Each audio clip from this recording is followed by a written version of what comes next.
Okay, good evening. It's Sunday evening, beautiful day today, perfect weather, great day for a drive.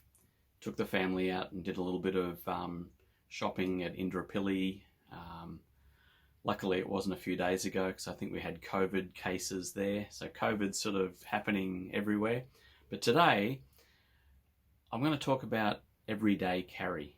And I see a lot of videos lately on everyday carry, and I kind of like that sort of thing. But I do notice that in a lot of the videos, these people don't really carry all of this stuff. And if they do, wow, they've got to be pretty keen.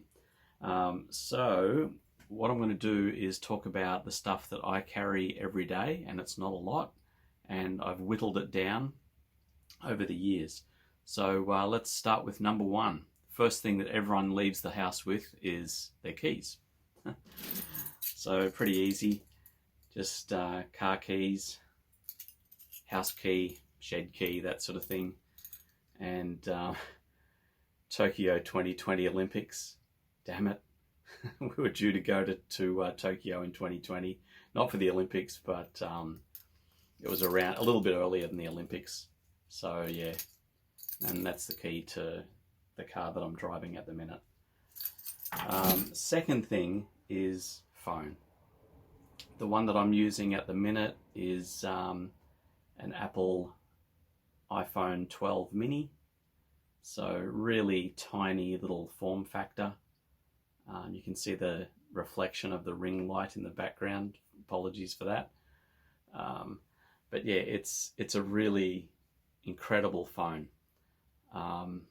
The form factor is amazing. The battery life, I've heard from others, is terrible, but I've been pretty lucky so far. So pretty cool. So that's my cat on the front, one of my cats. So really good form factor. And to give you an example of the smaller size of it, I'm shooting this on my secondary phone at the minute, which is a Samsung Galaxy S9 Plus, which is quite large. But my previous phone, one of my favorite phone that I've had for many years, is this Samsung S7 Edge. It's just the best looking phone I've ever seen. The battery has died on it though, so I'm in the process of getting a new battery for it and seeing if I can resurrect it. But it's see the difference in size, and an S9 is even bigger. So there we go. Yeah. So yeah, it's really good. But no complaints also about the iPhone. I haven't used an iPhone for about 5 or 6 years, and I haven't had an Apple computer for about 15. But I'm really glad that I've got back into the Apple ecosystem, because that is really good. The case that I have for it is a UAG. It's quite hefty, but that's okay. You are allowed to take these things off, but just clips in there. It's really tight as well, so it's not going to come out in a hurry. And I haven't dropped it on concrete or anything, but I drop it, inside at times, and no problems whatsoever. So really good. Next thing is people are really keen on carrying around expensive super duper pocket knives, and I quite like pocket knives as well. But what I carry is something that I've just absolutely smashed over the years. It's a Gerber. It's a skeleton type knife, really thin. Look at the width of that. So really easy just to put in your pocket. I always have it in my right hand front pocket, just with the little clip there. I'm not one of these ones that does that and makes it all come out really fast. That doesn't appeal to me at all. To me that means that it's loose, and I just want it really solid like that. And it's really tough. I use it all the time when I'm mowing. If I miss a few little blades when I'm doing edges on a concrete footpath, I just get it out and cut along and sometimes I get the concrete. And I had it sharpened by a mate not so long ago, but it's just such a good knife. Just easy to carry everywhere. You kind of forget that you've got it. So, Gerber skeleton. So, awesome. Now, I'm a bit of a watch wearer, and I don't go for super expensive watches. The one that I'm wearing at the minute, I've had this for about 12 years. I tend to hang on to watches. I'm not an Apple Watch user at this point. I might be in the future, but I don't really see the need for them yet. So the one that I've got now is a Wenger Commando dual time. It's really good. But I don't wear that all the time. Probably the one that I wear the most would be a Citizen Eco Drive, and I bought this one in Japan in about 2013.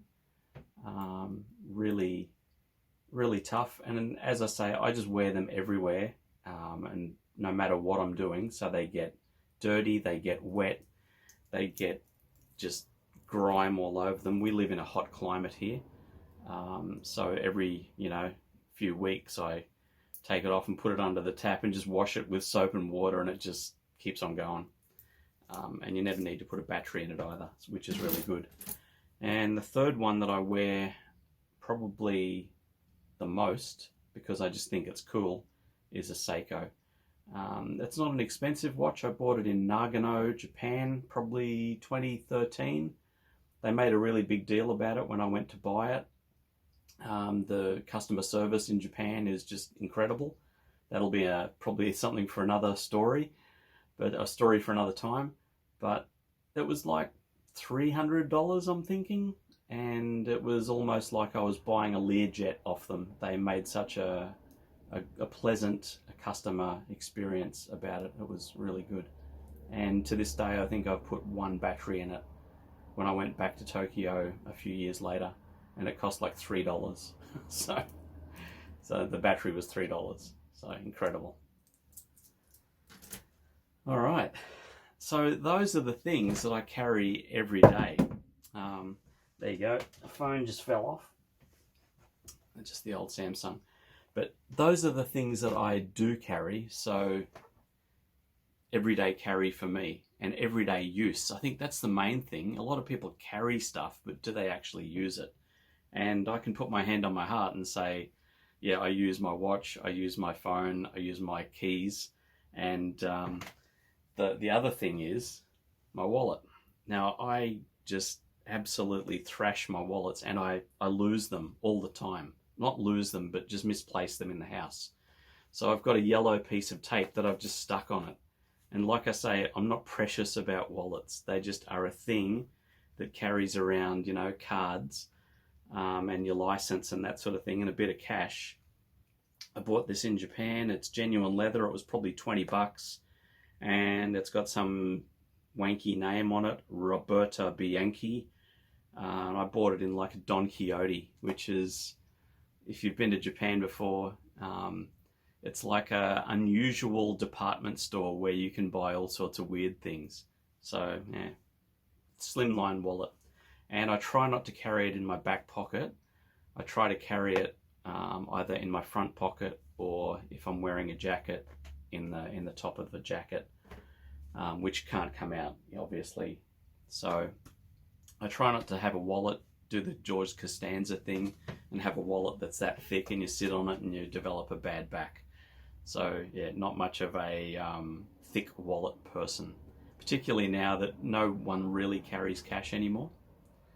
So those are the things that I carry and I use. There are other things that I carry and use when I'm doing different things, particularly when I'm traveling. And the thing that I take with me, and is my favorite when I travel, is this Montbell satchel. I've hacked it a little bit. It's got an aircell strap on the top, shoulder strap, and also I've got some Trango carabiner slings on it. And no, I'm not I'm not climbing, you know, Mont Blanc or anything like that. But these carabiners are just so perfect for just grabbing it when you're on a plane. Or the main thing is when you go shopping, you've got lots of bags, particularly when you go to places like Hong Kong or Tokyo. They're very adept in putting too much wrapping on it. You know, they have it in a bag, in a bag, in a bag, in a bag sort of thing.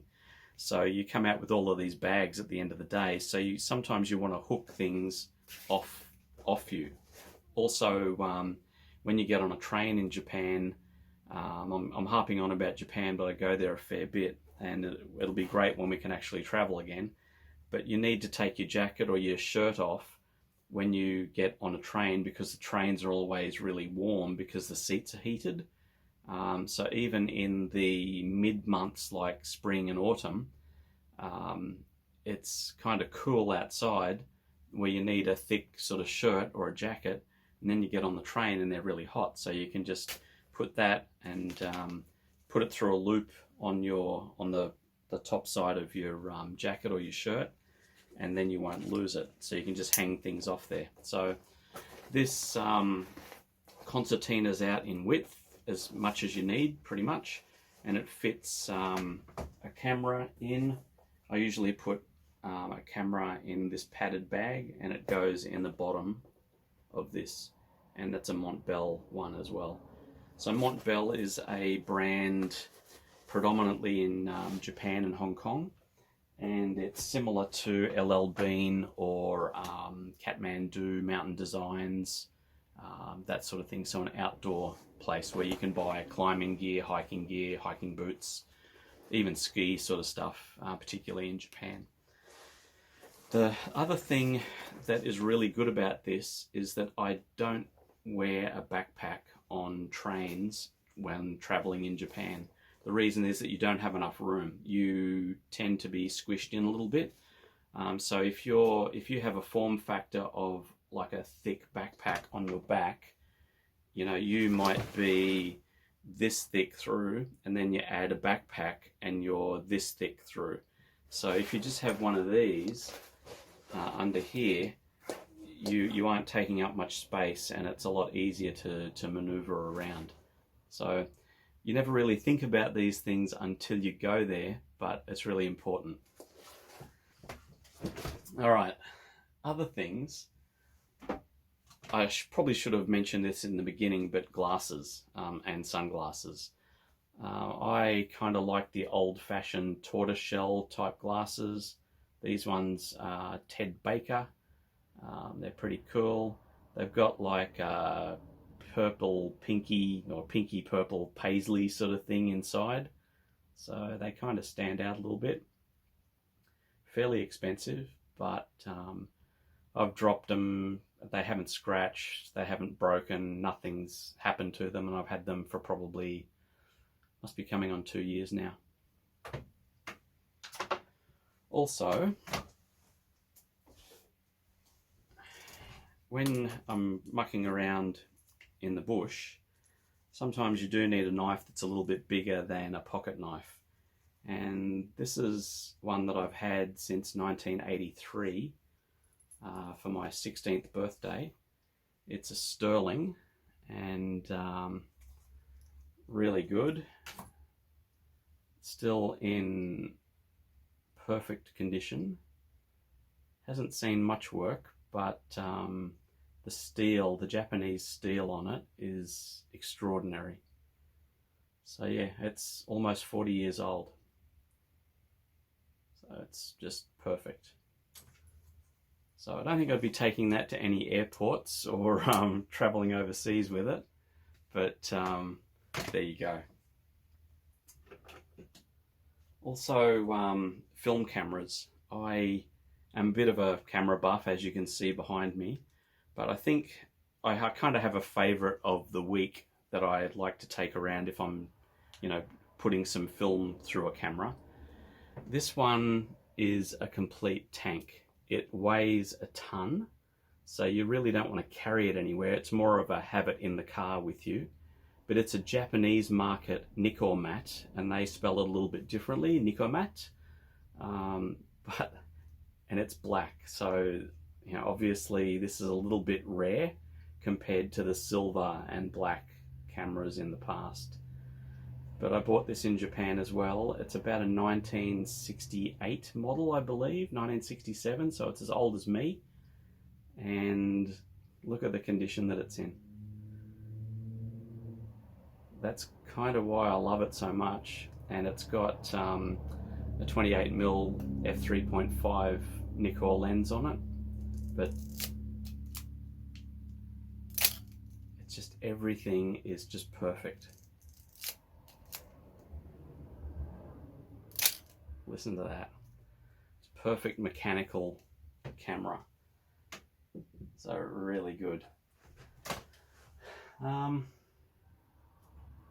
also, you know, you have to have a digital camera with you, and the one that I have that I do take everywhere in the car is my full frame Canon D750. I haven't felt the need to upgrade yet. It's it's a 2015 camera. Taken it everywhere. It's been sort of halfway around the world a few times. Never let me down. It's just a tank, and I generally just have a 50mm Nikkor lens on it, and really good. The screen is one of those useless Nikon flip up, flip down screens, which I can't really see the need for. Nikon have they have lost the plot, I think. It's a real shame because I am a bit of a Nikon fan, but that screen is, to me, that's completely useless. That doesn't do anything unless you're taking pictures in a crowd or something, which I'm never going to do. So to me, that degree of flip on that screen is utterly useless. It should flip around so you can, you know, see yourself if you're blogging or vlogging like I'm doing now. So the next camera that I get will have that capability. I know that I can get a screen to go on top of it, and I'll probably do that with this one. But that's about where we're at with that. So yeah, it is good fun having you know, things that are nice and things that work. That's what I'm all about. I don't really care about pretty sort of things. I just care that they actually work and they continue working. So that's my EDC. I hope you enjoyed it. If you like these sort of videos, click subscribe and click like. It just helps with the algorithm for the whole YouTube thing. And we'll see you on the next one. Thanks for now. Bye-bye.